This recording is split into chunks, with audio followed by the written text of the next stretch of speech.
Sa pinakahuling datos ng National Commission for Indigenous Peoples, tinatayang halos 200,000 ang kabuang bilang ng mga kababayan nating katutubong Aita sa buong Luzon. Sa kabila ng payak na pamumuhay na kanilang nakagisnan, pilit silang namumuhay sa modernong panahon na kanilang ginagalawan. At nang makatanggap ako ng sulat mula sa isang mag-aaral na katutubong Aita, ako po'y lubos na natuwa sa inspirasyon na kanyang ibinahagi. Ay, malay kamot dili! Ako po si Irene Medina. Isa po akong katutubo. Dito sa bundok ng Bangkal Resettlement sa Abukay, sa Bataan, nagmula si Irene. Masakit man na malayo sa pamilya, mas pinili niyang lubusin ang pagkakataon nang may nagpaaral sa kanya sa bayan. I think she is a person who is full of vision. So despite of all the hardships she has gone through, she never stops dreaming.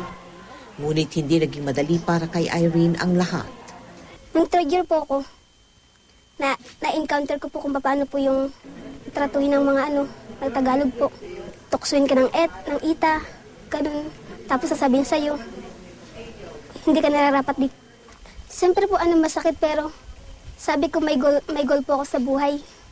Ito rin ang matagal ng hinaing ng kanyang mga katribo. Karamihan na nga rin ho ng mga unat. Ang pananaw sa aming mga kulot ay kulot na lang. Mangmang. Pero hindi ho kami mangmang. May mga matatalino rin ho sa amin. Kaya gano'n na lamang ang kanilang pagpupursigi na mapag-aral ang mga anak. Pinagmamalaki ho namin yung katulad ni Irene. Dahil pag ang isang katutubo ay may pinag-aralan na, hindi na ho pwedeng masabing, ay talang yan, ukulot lang yan. At ito nga ang inspirasyon ni Irene sa kanyang pag-abot, hindi lang ng sarili niyang pangarap, kundi pati na rin ng mga mithiin ng kanyang mga katribo.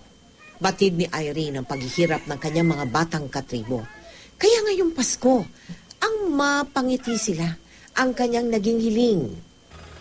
Ngayong araw ang katuparan ng inaasam-asam ni Irene. Merong kaming inabot sa kanya. Siya'y natahimik nang makita kung ano ito. Yan. Ito, natatandaan mo ba kung ano yan?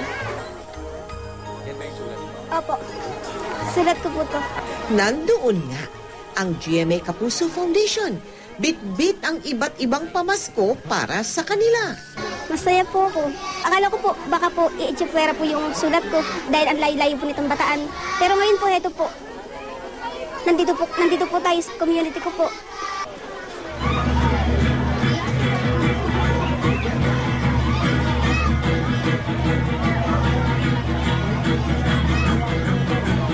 At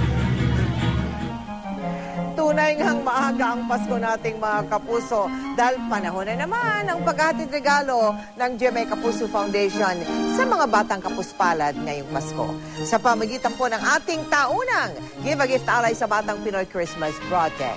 At ang komunidad nga po ni Irene ang ating unang binisita. Bukas po mapapanood din nyo kung anong mga nangyari ng aming sorpresahin si Irene at ang paaralan ng kanyang mga katribo doon sa Abukay, sa Bataan. Sa linggong ito naman po, abangan ninyo ang Kapuso Team diyan sa Siniloan, sa Laguna, sa Cainta naman sa Rizal, sa La Union, sa Ilocos Sur, at sa Pangasinan. At para po naman sa inyo na nais makibahagi sa aming mga project tulad ng Give a Gift Alay sa Batang Pinoy ngayong Pasko, maaari po kayo magsadya sa aming tanggapan o dili kayo magdeposito ng iyong donation sa aming mga bank account o sa anumang sangay ng Cebuana Luwalier o mag-log on sa www.kapusofoundation.com.